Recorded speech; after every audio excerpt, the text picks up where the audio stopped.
സംഖ്യാപുസ്തകം 11 അധ്യായം. അനന്തരം ജനം യഹോവയ്ക്ക് അനിഷ്ടം തോന്നുമാറ് പിറുപിറുത്തു. യഹോവ കേട്ട് അവൻ്റെ കോപം ജ്വലിച്ചു. യഹോവയുടെ തീ അവരുടെ ഇടയിൽ കത്തി പാളയത്തിൻ്റെ അറ്റങ്ങളിലുള്ളവരെ ദഹിപ്പിച്ചു കളഞ്ഞു. ജനം മോശയോട് നിലവിളിച്ചു. മോശ യഹോവയോട് പ്രാർത്ഥിച്ചു. അപ്പോൾ തീ കെട്ടുപോയി. യഹോവയുടെ തീ അവരുടെ ഇടയിൽ കത്തുകയാൽ ആ സ്ഥലത്തിന് തബേര എന്നു പേരായി. പിന്നെ അവരുടെ ഇടയിലുള്ള സമ്മിശ്രജാതി ദുരാഗ്രഹികളായി. ഇസ്രായേൽ മക്കളും വീണ്ടും കരഞ്ഞുകൊണ്ട്, ഞങ്ങൾക്ക് തിന്മാൻ ഇറച്ചി ആർ തരും? ഞങ്ങൾ മിസ്രൈമിൽ വെച്ച് വില കൂടാതെ തിന്നിട്ടുള്ള മത്സ്യം, വെള്ളരിക്ക, മത്തങ്ങ, ഉള്ളി, ചുവന്നുള്ളി, ചിറ്റുള്ളി എന്നിവ ഞങ്ങൾ ഓർക്കുന്നു. ഇപ്പോഴോ ഞങ്ങളുടെ പ്രാണൻ പൊരിഞ്ഞിരിക്കുന്നു. ഈ മന്ന അല്ലാതെ ഒന്നും കാൺമാനില്ല എന്നു പറഞ്ഞു.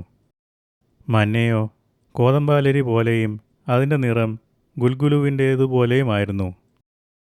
ജനം നടന്ന് പെറുക്കി തിരിക്കല്ലിൽ പൊടിച്ചിട്ടോ ഉരലിൽ ഇടിച്ചിട്ടോ കലത്തിൽ പുഴുങ്ങി അപ്പമുണ്ടാക്കും. അതിൻ്റെ രുചി എണ്ണ ചേർത്തുണ്ടാക്കിയ ദോശ പോലെയായിരുന്നു.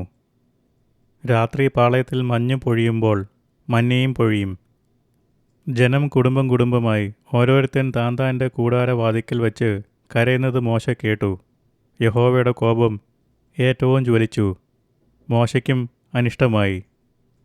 അപ്പോൾ മോശ യഹോവയോട് പറഞ്ഞത്, നീ അടിയനെ വലച്ചതെന്ത്? നിനക്ക് എന്നോട് കൃപ തോന്നാതെ ഈ സർവ്വജനത്തിൻ്റെയും ഭാരം എൻ്റെ മേൽ വലിച്ചതെന്ത്? മുല കുടിക്കുന്ന കുഞ്ഞിനെ ഒരു ധാത്രി എടുക്കുന്നത് പോലെ ഞാൻ അവരെ നീ അവരുടെ പിതാക്കന്മാരോട് സത്യം ചെയ്ത ദേശത്തേക്ക് എൻ്റെ മാറത്തെടുത്തുകൊണ്ട് പോകണമെന്ന് എന്നോട് കൽപ്പിപ്പാൻ ഈ ജനത്തെയൊക്കെയും ഞാൻ ഗർഭം ധരിച്ചുവോ? ഞാൻ അവരെ പ്രസവിച്ചുവോ? ഈ ജനത്തിനെയൊക്കെയും കൊടുപ്പാൻ എനിക്ക് എവിടെ നിന്ന് ഇറച്ചി കിട്ടും? അവർ ഇതാ ഞങ്ങൾക്ക് തിന്മാൻ ഇറച്ചി തരിക എന്ന് എന്നോട് പറഞ്ഞു കരയുന്നു. ഏകനായി ഈ സർവ്വജനത്തെയും വഹിപ്പാൻ എന്നെക്കൊണ്ട് കഴിയുന്നതല്ല. അത് എനിക്ക് അതിഭാരമാകുന്നു. ഇങ്ങനെ എന്നോട് ചെയ്യുന്ന പക്ഷം ദയ വിചാരിച്ച് എന്നെ കൊന്നുകളയണമേ. എൻ്റെ അരിഷ്ടത ഞാൻ കാണരുതേ. അപ്പോൾ യഹോവ മോശയോട് കൽപ്പിച്ചത്, ഇസ്രായേൽ മൂപ്പന്മാരിൽ വെച്ച് ജനത്തിന് പ്രമാണികളും മേൽവിചാരകന്മാരും എന്ന് നീ അറിയുന്ന 70 പുരുഷന്മാരെ സമാഗമന കൂടാരത്തിനരികെ നിന്നോടുകൂടെ നിൽക്കേണ്ടതിന് എൻ്റെ അടുക്കൽ കൂട്ടിക്കൊണ്ടുവരിക. അവിടെ ഞാൻ ഇറങ്ങി വന്ന് നിന്നോട് അരുളി ചെയ്യും. ഞാൻ നിൻ്റെ മേലുള്ള ആത്മാവിൽ കുറെ എടുത്ത് അവരുടെ മേൽ പകരും. നീ ഏകനായി വഹിക്കാതിരിക്കേണ്ടതിന് അവർ നിന്നോടുകൂടെ ജനത്തിൻ്റെ ഭാരം വഹിക്കും. എന്നാൽ ജനത്തോട് നീ പറയേണ്ടത്, നാളത്തേക്ക് നിങ്ങളെ തന്നെ ശുദ്ധീകരിപ്പിൻ. എന്നാൽ നിങ്ങൾ ഇറച്ചി തിന്നും. ഞങ്ങൾക്ക് തിന്മാൻ ഇറച്ചി ആർ തരും?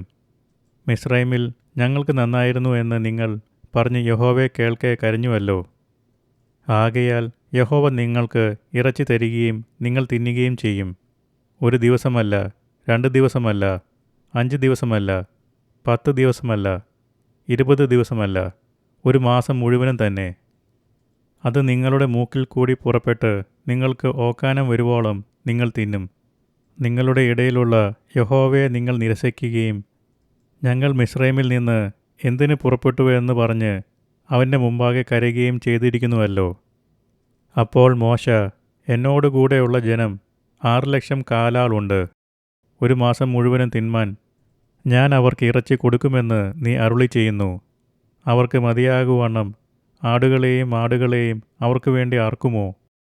അവർക്ക് മതിയാകുവണ്ണം സമുദ്രത്തിലെ മത്സ്യത്തെയൊക്കെയും അവർക്ക് വേണ്ടി പിടിച്ചു കൂട്ടുമോ എന്ന് ചോദിച്ചു. യഹോവ മോശയോട്, യഹോവയുടെ കൈ കുറുതായിപ്പോയോ? എൻ്റെ വചനം നിവൃത്തിയാകുമോ ഇല്ലയോ എന്ന് നീ ഇപ്പോൾ കാണൂ എന്ന് കൽപ്പിച്ചു. അങ്ങനെ മോശ ചെന്ന് യഹോവയുടെ വചനങ്ങളെ ജനത്തോട് പറഞ്ഞു. ജനത്തിൻ്റെ മൂപ്പന്മാരിൽ 70 പുരുഷന്മാരെ കൂട്ടി കൂടാരത്തിൻ്റെ ചുറ്റിലും നിർത്തി. എന്നാറെ യഹോവ ഒരു മേഘത്തിൽ ഇറങ്ങി അവനോട് അരുളി ചെയ്തു. അവന്മേലുള്ള ആത്മാവിൽ കുറെ എടുത്ത് മൂപ്പന്മാരായ ആ 70 പുരുഷന്മാർക്ക് കൊടുത്തു. ആത്മാവ് അവരുടെ മേൽ ആവസിച്ചപ്പോൾ അവർ പ്രവചിച്ചു. പിന്നെ അങ്ങനെ ചെയ്തില്ലതാനും. എന്നാൽ ആ പുരുഷന്മാരിൽ 2 പേർ പാളയത്തിൽ തന്നെ താമസിച്ചിരുന്നു. ഒരുത്തന് എൽദാദ് എന്നും മറ്റവന് മേദാദ് എന്നും പേർ. ആത്മാവ് അവരുടെ മേലും ആവസിച്ചു. അവരും പേരെഴുതിയവരിൽ ഉള്ളവർ ആയിരുന്നു എങ്കിലും കൂടാരത്തിലേക്ക് ചെന്നിരുന്നില്ല. അവർ പാളയത്തിൽ വെച്ച് പ്രവചിച്ചു. അപ്പോൾ ഒരു ബാല്യക്കാരൻ മോശയുടെ അടുക്കൽ ഓടിച്ചെന്നു. എൽദാദും മേദാദും പാളയത്തിൽ വെച്ച് പ്രവചിക്കുന്നു എന്ന് അറിയിച്ചു. എന്നാറെ, നൂൻ്റെ മകനായി ബാല്യം മുതൽ മോശയുടെ ശുശ്രൂഷക്കാരനായിരുന്ന യോശുവ, എൻ്റെ യജമാനനായ മോശയെ അവരെ വിരോധിക്കണമേ എന്നു പറഞ്ഞു. മോശ അവനോട്, എന്നെ വിചാരിച്ച് നീ അസൂയപ്പെടുന്നുവോ? യഹോവയുടെ ജനമൊക്കെയും പ്രവാചകന്മാരാകുകയും യഹോവ തൻ്റെ ആത്മാവിനെ അവരുടെ മേൽ പകരുകയും ചെയ്തെങ്കിൽ കൊള്ളായിരുന്നു എന്ന് പറഞ്ഞു. പിന്നെ മോശയും ഇസ്രായേൽ മൂപ്പന്മാരും പാളയത്തിൽ വന്നു ചേർന്നു. അനന്തരം യഹോവ അയച്ച ഒരു കാറ്റ് ഊതി കടലിൽ നിന്ന് കാടയെ കൊണ്ടുവന്നു. പാളയത്തിൻ്റെ സമീപത്ത് ഒരു ദിവസത്തെ വഴി ഇങ്ങോട്ടും ഒരു ദിവസത്തെ വഴി അങ്ങോട്ടും, ഇങ്ങനെ പാളയത്തിൻ്റെ ചുറ്റിലും നിലത്തോട് ഏകദേശം 2 മുഴം അടുത്തു പറന്ന് നിൽക്കുമാറാക്കി. ജനം എഴുന്നേറ്റ് അന്ന് പകൽ മുഴുവനും രാത്രി മുഴുവനും പിറ്റേന്നാൾ മുഴുവനും കാടയെ പിടിച്ചുകൂട്ടി. നന്നാ കുറച്ചു പിടിച്ചവൻ 10 പറ പിടിച്ചുകൂട്ടി. അവർ അവയെ പാളയത്തിൻ്റെ ചുറ്റിലും ചിക്കി. എന്നാൽ ഇറച്ചി അവരുടെ പല്ലിനിടയിൽ ഇരിക്കുമ്പോൾ അത് ചവച്ചിറക്കും മുമ്പേ തന്നെ യഹോവയുടെ കോപം ജനത്തിൻ്റെ നേരെ ജ്വലിച്ചു. യഹോവ ജനത്തെ ഒരു മഹാബാധ കൊണ്ട് സംഹരിച്ചു. ദുരാഗ്രഹികളുടെ കൂട്ടത്തെ അവിടെ കുഴിച്ചിട്ടതുകൊണ്ട് ആ സ്ഥലത്തിന് കിബ്രോത്ത് ഹത്താവ എന്ന് പേരായി. കിബ്രോത്ത് ഹത്താവ വിട്ട് ജനം ഹസേരോത്തിലേക്ക് പുറപ്പെട്ടു എന്നു.